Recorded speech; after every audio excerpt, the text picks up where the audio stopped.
This is going to be a very brief introduction. Bima Andén from Sweden, from West Sweden. The West Coast. West Coast, from the West Coast of Sweden. Not from Gothenburg, which is fake. From Gothenburg.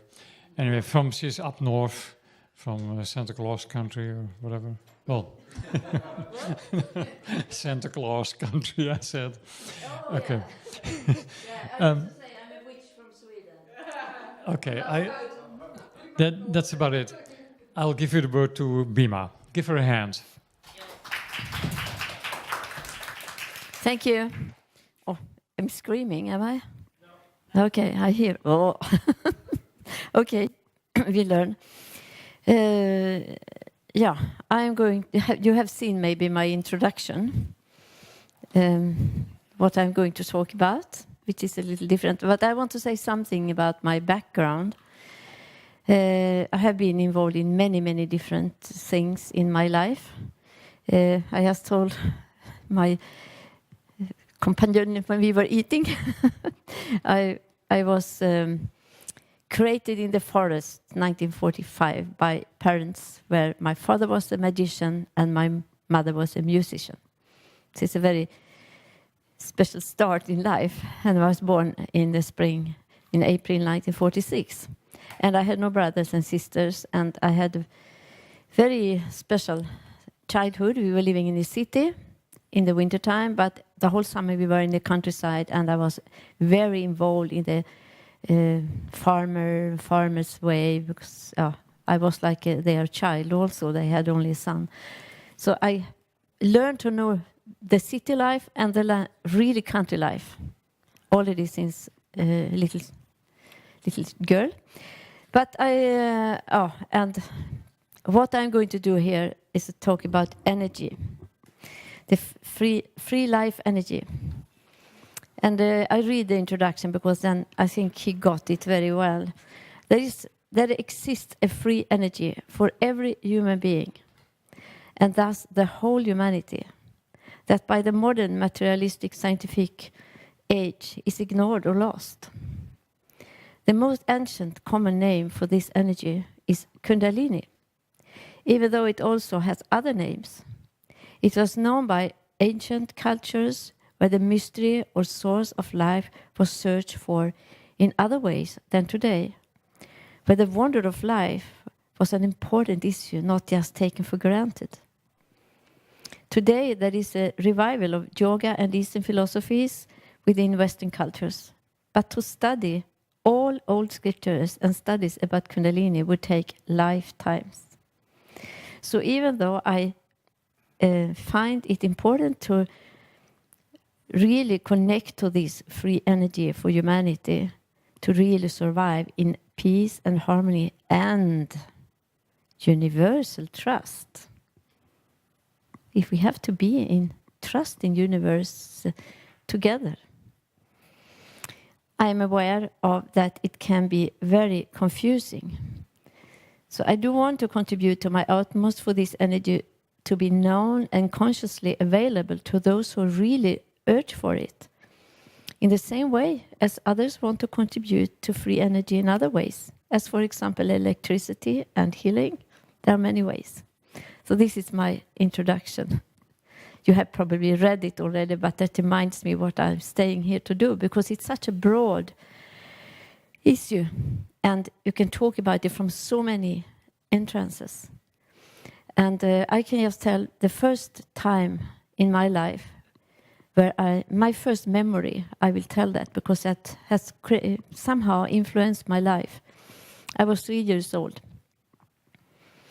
And we were at the countryside. You have heard it because you have listened to another lecture, Casper.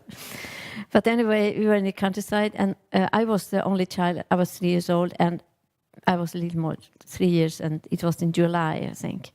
I was born in April. And my mother wanted me to play with other children, but I loved to be alone. I wanted to choose myself. I loved the nature. I loved to be... I went where I wanted to go and so on. So it was not that she forced me. She wanted me to play with the other children. So she put me up in a place where there were a lot of children playing. And there was an elderly girl who should take care of me, and she left. And that was out in the countryside at my mother's aunt's house.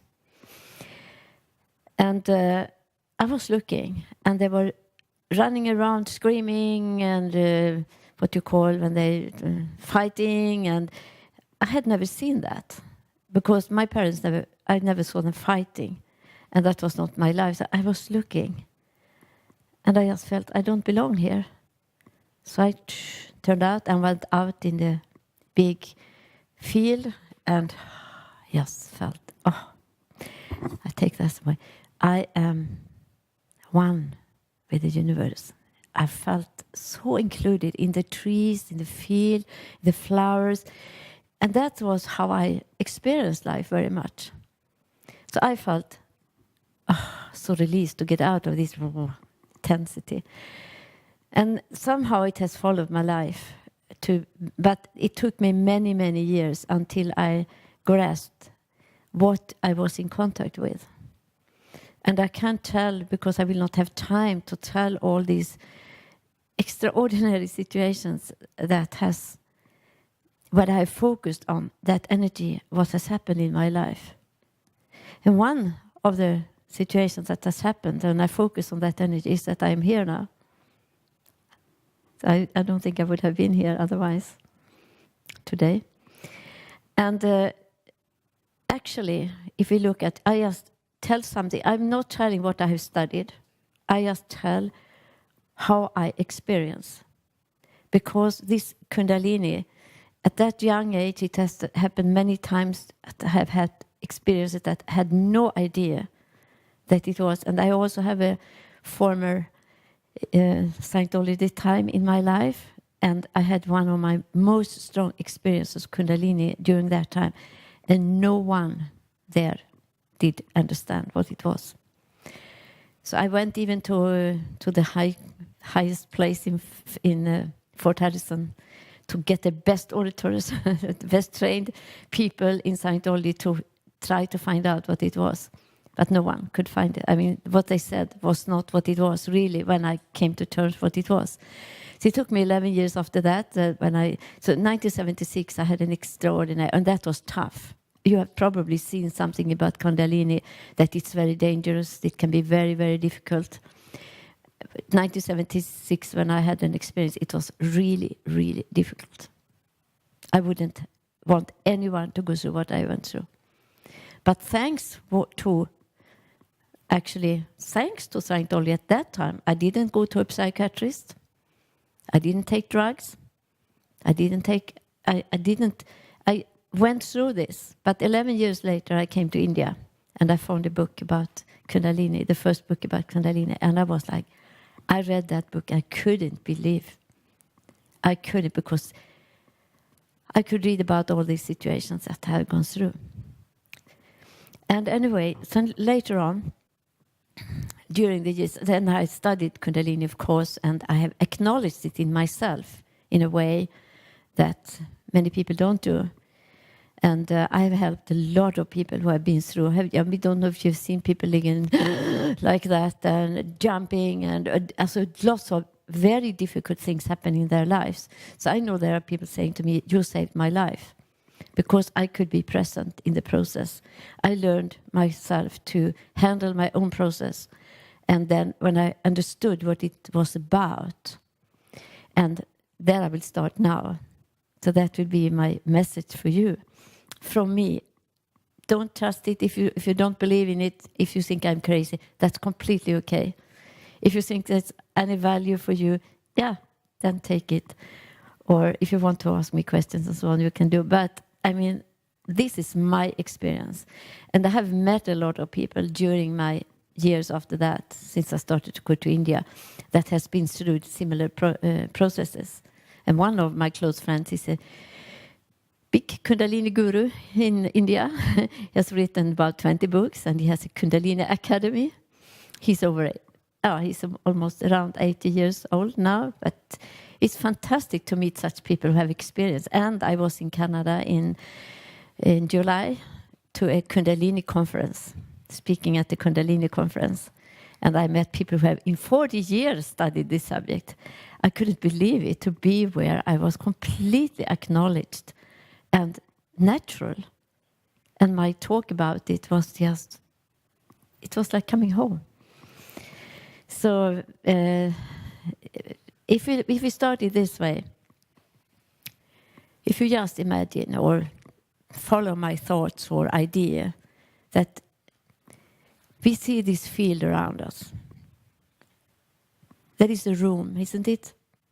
And we can stretch out in the atmosphere. And we can stretch out in our fantasy or imagination. We see the stars, we see the moon, we see the sun. But it's just one little part of the universe. It's one universe, but it's huge. And everything is in the same space. If we imagine or understand that this field is in a field of consciousness or spirit, call it whatever we call it, everything is swimming around, the whole cosmos is swimming around in kind of something that is behind it all, which you both have taught before me, have mentioned somehow, absolutely, that the consciousness that Kasper is talking about, that what we are all coming from that. But it was like a picture, or I was taken on a journey. I hadn't studied chakras at that time, but I was taken on a journey, which took me a long time. It was about maybe a month or two on every step in this frequency or consciousness journey. And I later found out that was on a chakra journey, the frequency of energy. So I was first taken on a journey from the first chakra where I could experience. It was like traveling. I can say, I want to say, when I had this explosion 1976, also I could see back in life in different directions. So it was a memory coming into me. I don't say it's my own memory only. It's something, they call it Akasha field in the Indian language. But I could see back to the source before this separation happened. Before there was a separation. And I could see in different directions. And I have found in Toltec wisdom, I have found it in the Vedic teaching, I have found it in native Indian, that's a Toltec, and in Taoism, I have found them in all different things where I studied. So I studied it today just to get nurtured or not feeling crazy or not feeling too extreme, but finding myself in a natural space. But this field, actually, when creation happened, no matter, there are so many ideas about how it happened. I can say that I know. That person who says to me, I know it exactly. I say, create the universe and show me, then I trust you. No one has done that so far. So that's why we can have lots of theories or ideas about it. But of course, it has happened. It's there. We can't deny it. So I will say to you here, is anyone here with your body if the cosmos wouldn't exist? But we take it for granted. But this field of energy is also within all that we see outside. So we are swimming around in it, and it is within every cell, it's everywhere. Because it's that consciousness energy that has created everything, and it's within. And that's what you call, when it is within and awakened to consciousness in human beings, you call it Kundalini. Because that energy, that conscious energy, is alive in us. Some people, it has awakened and opened up the channel the whole way. They don't know, but they are they act from there in a way. They don't understand why people are not doing that. Because it's natural. But it's not always like that. It can be very confusing because you can feel, I found a book recently called You're Not Crazy, You're Just Waking Up. And that's true, because there are so many people who have arrived at mental hospitals because of this. And if you treat them in normal way that you treat psychiatric cases, you destroy. So it's very important that they relax. I met 2 psychiatrists in Sweden who researched about this. It was fantastic. So they supported me when I helped others. Relax. No stress. And that's very much female. Female, not woman necessarily, but the female energy. It's not a direction, it's a birth. And female body has a very close connection to it because of our construction. If you put a seed into the earth, it stays there for a while, and then it comes up. Like you put a seed into the womb, and it stays there. So women bodies are very grounded in that, in a way, naturally. But we have the female and male in us, no matter what we are. I mean, everyone has it inside. But we don't always understand. But this journey that it has taken me to see, or actually I have to say something. One of my first experiences when I met Scientology.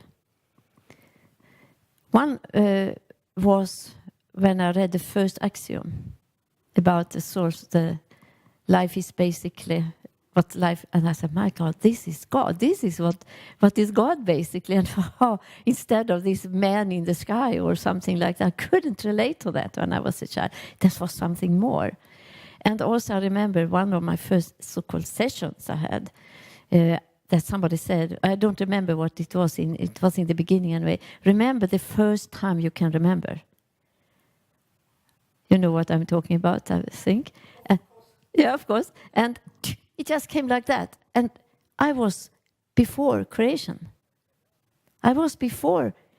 And I was thinking everyone felt that. So, but that has been my life journey, to come to different situations where I cannot deny this energy. So this journey I was taking on for, it was after the meditation happening in me. I said, my God, this is the way you can do it. I had never read about that way of meditate in the light and going from different chakras. I had never done that. It just happened in me. And then I was taken on a journey where I got to see the mechanism behind the first chakra. That everything dies, everything birth and dies and give nutrition. And that is natural. Our bodies go back. And it's no danger in it. It's just natural life. But the whole creation, I mean, the whole universe, we are not... It was like a consciousness about how the whole cosmos is just basic of life. Without cosmos, Earth wouldn't be. And without Earth, we wouldn't be as we are. So that journey took me about maybe a month or something, where I was like traveling in cosmos, seeing different things and noticing how it evolved. I can't remember everything, but it was like, my God, it was fantastic. And then it suddenly went to the next step, but I could see how it evolved to a planet Earth, and how the planet Earth evolved into different species and the human bodies, and traveling to this body. And this body was part of that. And it became not just a picture, it was a consciousness inside. Sorry, I can't stay still. It was a consciousness inside, that a frequency that I followed. And it was amazing. And then I could also notice the difference between female and male bodies. But the love or the respect, or what you say, the honor. And even though there came a little fly and was walking on my hand, I felt such love. It was a body on the planet where I am. We were here on the same equal terms in a way. So I mean, I can understand how Buddhists don't kill any animals, or I mean, because I can't do that. I'm very difficult for that.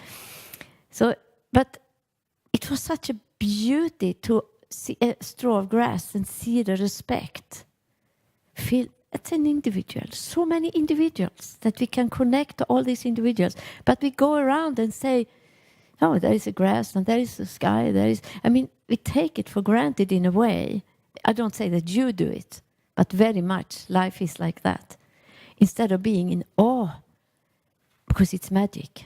Am I too far away? Everything we meet, everything we see is part of this cosmos, which is completely magic in my life. In this consciousness that was born, I was in awe. I was fortunate to be in India for a couple of months during that intense time for me. And then it came to the next level when I could honor the body as part of being born out of cosmos. And then it came to another level. And that's actually the third chakra level. Where everything was united. If you see the sun is shining on everyone on the planet. They don't say, I don't shine on you because you are bad. Doesn't matter who it is. And now I am in Germany because I could see, okay, even Hitler had the sunshine. What has happened in our lives? I mentioned that because that was one of the first things I heard of as a child, as I was born just after the war. And we were not involved in Sweden, so it was far away, but we heard about it, of course. But anyway, no matter how I see people, the sun is shining on everyone. In the same way, the cosmic sun is there. The cosmic deeper sun is there for everything that is in the universe. There is nothing separated from this. And that was a Kundalini, the energy that showed me this. So I can say the Kundalini took me on a journey. So, we are one big body. On one level, we are separated because we are have individual bodies. But on another level, we are one big cosmic body. We are not separated at all. We cannot be separated. So if we could live from there, we could manifest what Mike has showed us directly, no problem. Because we would see that we are different aspects of this cosmic body. There we can have universal trust completely. But if that consciousness is not awakened, and we identify with the separation, of course, even in big fields we will separate, and I have experienced that. So anyway, a next level came that the consciousness that created everything, whatever we say, loves everything. There is a love, an energy of love. And that love is as much to the one I am as to you, or as to the whole cosmos. That strong love, we are receivers of that. And we are also transmitters of it if we are open. That love that's why Jesus said, God is in everyone's heart. Or there are many, we can quote so many situations about this. I call it cosmic love. We all can open to it. If that chakra is open, then it is unfolding. It's coming, it's going. We are transmitters of it in a very special way. Different animals do it, but in another way we can be conscious. Human beings can be conscious about it in another way. And then, after that, every journey on every level was going on for a long, long time for me. But then it came to this third chakra. I had never thought of that. You hear the voice. It's come from there. Our hands are very close. Our ears, our eyes, everything is very close. It's actually close to the heart as well. So we should have love in whatever we create, or connection. If we connect the other chakras with that creative, but the human creativity is different than I got to see how the human creativity is completely different. If we look around here, we see human creativity around us. Look at these things over there. Cameras. Do you pick a camera on the tree? Human beings have created it. Look at all the chairs, the house. I came with a flight. We don't pick an airplane in the fields. Human beings are creating it. The human creativity is amazing. So we should have been, wow, all the time, actually honoring and seeing. But of course, if you just create without being connected to life energy, really, even if you are intelligent and do good things, if we are not connected to the real source of life, we can use the creativity to kill each other instead of nurturing each other. That's what's happening on the planet. Why? I can't say why we have gone astray in that way, but that was what was shown to me. And actually, I had a dream. Often I get messages in dreams. I had a dream where I saw a lot of buildings and a plan of lots of things being done, but no human beings there. And some days later, I saw this, Ghost Cities, a movie. That was exactly what I had seen in my dream. They're building houses, some were in China, where it's big, like like New York or whatever. And no people, because they build. That's creativity, going on without being connected to life fully. We can use that. We could create fantastic communities in those big buildings with apartments and whatever it is. So many people could live there. So anyway, it's an imbalance with our consciousness. And when I could see that energy of creativity, how much beautiful music. When I heard a concert and we applaud the musicians, I applaud the composer as much, even if he is 100 years back or 200 years back, because we are enormous for create music, stories, books. I mean, if you just imagine a little bit what we create, isn't that fantastic? What human beings have created, creates, can create all the time. It's magic. And it's created out of this consciousness, but it can be done almost like robotistic instead of in the consciousness. So for me, the Kundalini is a free energy that connects everything together. And then we come up here to the third eye, if we go through the chakras. Then the intelligence of the universe is available. So that's our sight. We can have a cosmic view of life. We can look at life from a cosmic perspective. We have it inborn. But of course, we have to somehow acknowledge it. I don't know, but I just know. It's a difference. If I'm not connected, I feel not. I mean, it's also something to surrender to that connectedness. And then you have this open. I mean, this is a connection to the body. And of course, this is connected the whole down to the earth. Earth is a spiritual body as well. And it's part of cosmos. So you get connected. When you're connected to earth, you're connected to the whole cosmos. And even the body is connected to cosmos. So that energy, I would say that the dance of Kundalini, that's called the goddess, or that's called a lot of things. I think many mystics talk about their experience about this energy. Suddenly they are seeing life from another perspective. And they become famous and create schools or whatever. And maybe it's in one direction, but as Mike was talking about, it is a university. We can meet in different aspects. Many have been gurus, and then maybe body mislead you to do something that is not so perfect. I mean, I met a guru in India I was with for many years, and he was fantastic. He is seen as a god in India, and for many German people as well. It was Sai Baba, and that was fantastic. All his teaching was fantastic. It's a Veda, it's everything that Bhagavad Gita, all the Indian philosophies, and he invited all others. The human values program he's using is fantastic. I was even running a school with that program. It's fantastic. But he was misusing boys. He was sexual with boys behind the curtains. And suddenly you have to face it. And you can say, okay, he is God, he can do whatever he wants. But when you listen and meet the boys or the men who had been in this, many took their lives, and I couldn't say, oh, I couldn't deny it. I had to face it. So, and I can see the last time I met him, he looked at me, he put his hand on my head, and he said, I bless all your work. And that was just before I got to know this.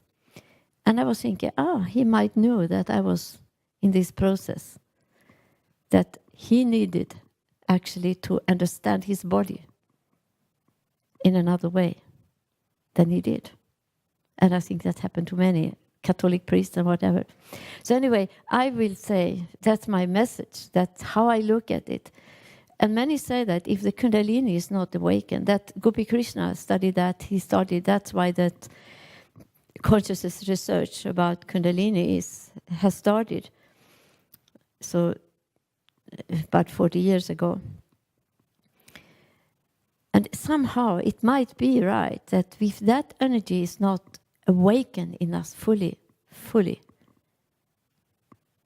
then we might not be able to connect on that deep conscious level. And then it can have other names. It doesn't need to be called Kundalini. It's just that it has more and more become my way of looking at it. Do I sound crazy? Oh, good. Because I never know, because people are silent completely. No one is laughing, but it doesn't matter. But anyway, I'm just telling my story. And this is just so little of my story. I can tell you just shortly. When I was 13 years old, or 12, I was hugging a man. We were in school from first class. And I had this explosion again that I had that day when I ran out from the children. And I knew this is the way it should be. And we had been couples, like in school, from first class to sixth class. And then we went to different classes, and my father died, and I moved away, and I didn't see him. And I wrote about this 1980. And 3 months later, he called me, and we got married. And after that experience, I prayed that I should be married with him when I grew up. But we never saw each other in all these years. And we have a son together. We were married for some years.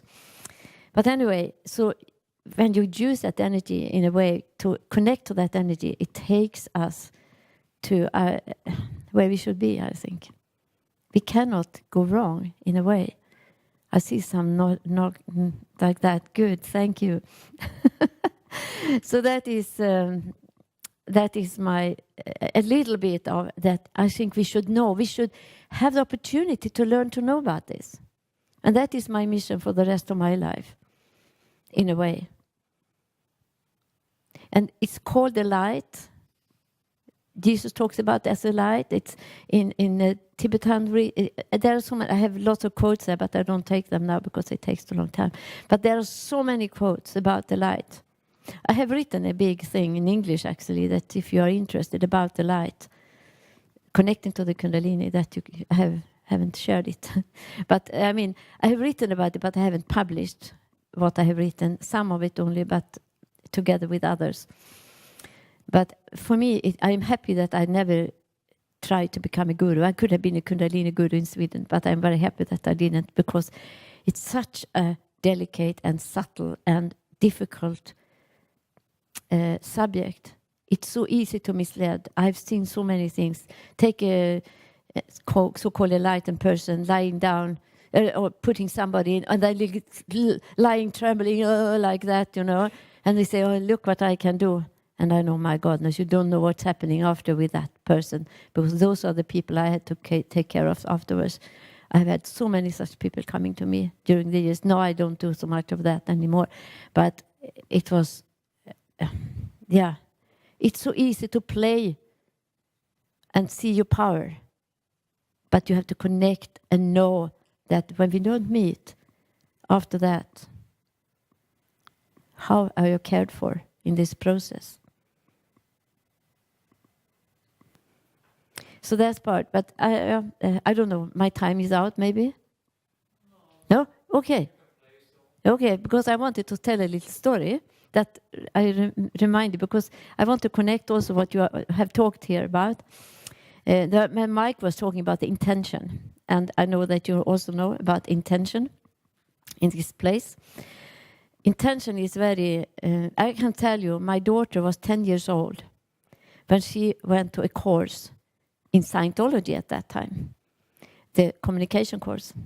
And then she wanted to do the upper levels about the 240, the intention. And she came into my room where I worked and said, I want to stay and do this in the evening. I said, no, you have to go home and sleep. And then I changed I said, of course you should do that. And she said, it worked. And all her life, she was only 33 when she passed away in cancer. But she was amazing what she managed to do because her intention was so like that. Yeah, and I can say I have started a big... I could have lived in a community like Mike is describing because the fundament of the community that I actually initiated 2002 had the potential of becoming what Mike is talking about, but it hasn't. What has happened is, I don't want to talk about it. We are about 100 people still living there, but the beautiful things are gone. The restaurant we could go to, the cafe, everything that was there, the big houses, the forest is gone. But people are building up and creating something. So there is an area. So if you come to Sweden and want to go to an alternative village, of course, or an alternative... There is a Svenshögen there where I live. There is such a place. Many don't know what we have been through, but I have been through the whole journeys, I know. And sometimes I wonder what happened, really. I'm not fully clarified. Also, it's not fully clear for me, but we have a little talk today. So somewhere there is something to know about, because we had the land, we had everything.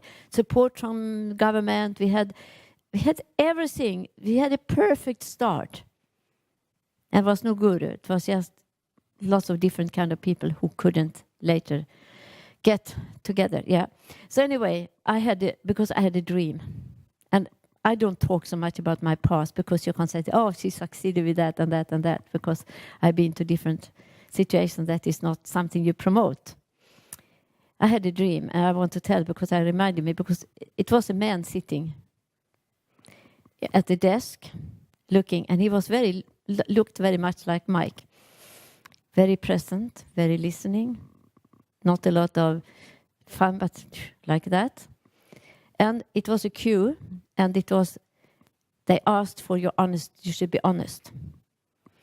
And then you could pass or go, like coming to heaven, where the God of somebody sitting, giving place. So he said, it was my turn. Did you had anything with the alternative village to do? And I said, my God, it's gone. That is the village where I live. I said, yes. He looked straight on me and said, what was your role? Oh my, I was thinking, my God, no, it's gone. I was initiator. And then he said, very peaceful. What was your intention? And I connected with my intention. He said, pass. So intention, I will just say that intention is so important. Intention is important. Even if we don't make it, it's not perfect. Intention behind it. Stay in the intention, and we are. Okay, so that was... I wanted to sing a song. Is it okay? Okay. And it's a song I've written myself. And I have made one verse.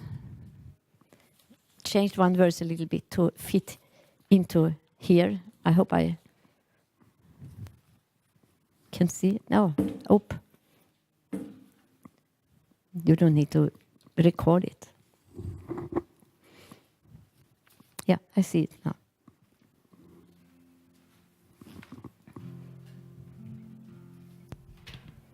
Oh, you don't.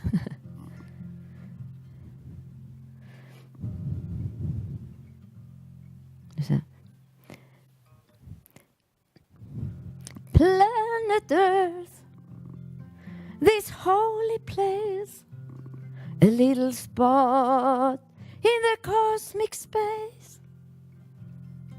When we transcend mind limits, we will face our cosmic home as human race. That's why we are born in this human form. That's why we are born in this human form.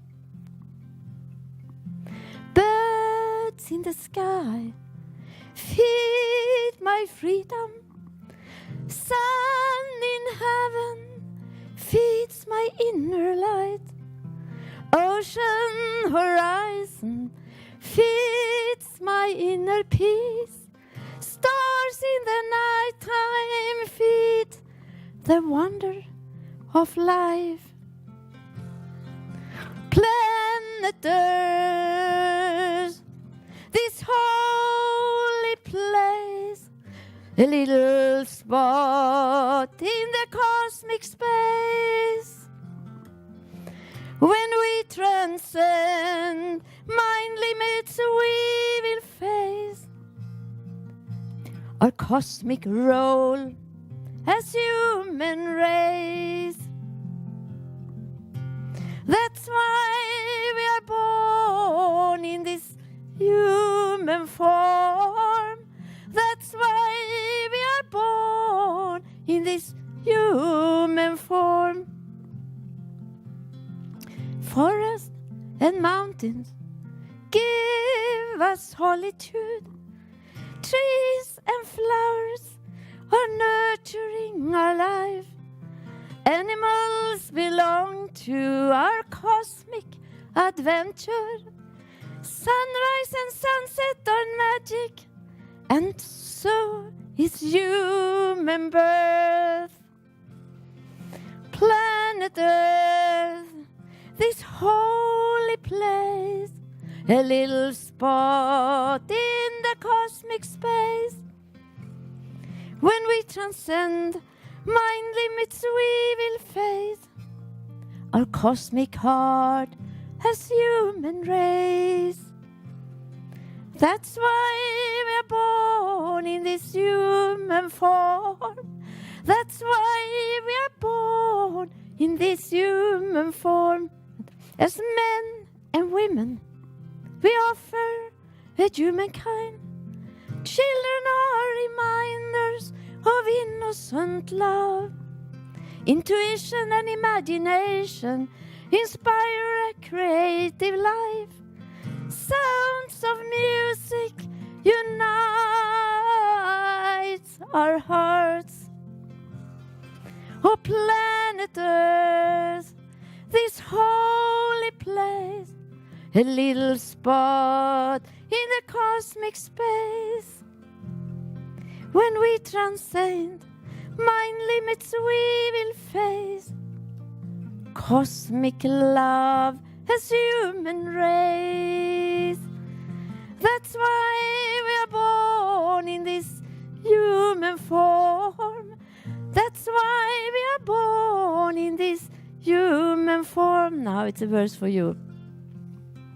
As the earth is part of cosmos, so are our human bodies. Divine energy that cosmos dwells in is also dwelling within. But allowing this divine energy within to transcend our cosmos, human conscious state, consciousness, our bodies will serve our lives as the sun is serving the earth. Did you get it? Planet Earth, this sacred place, a little spot in the cosmic space. When Kundalini is awake, we will face cosmic life energy amongst the human race. That's why we are born in this human form. That's why we are born in this human form. Sorry for confusing. Okay, thank you. If people ask me, who are you? I'm a witch from Sweden. But where do you come from? I say, I come from Cosmos. What are you doing here? I'm on a research journey.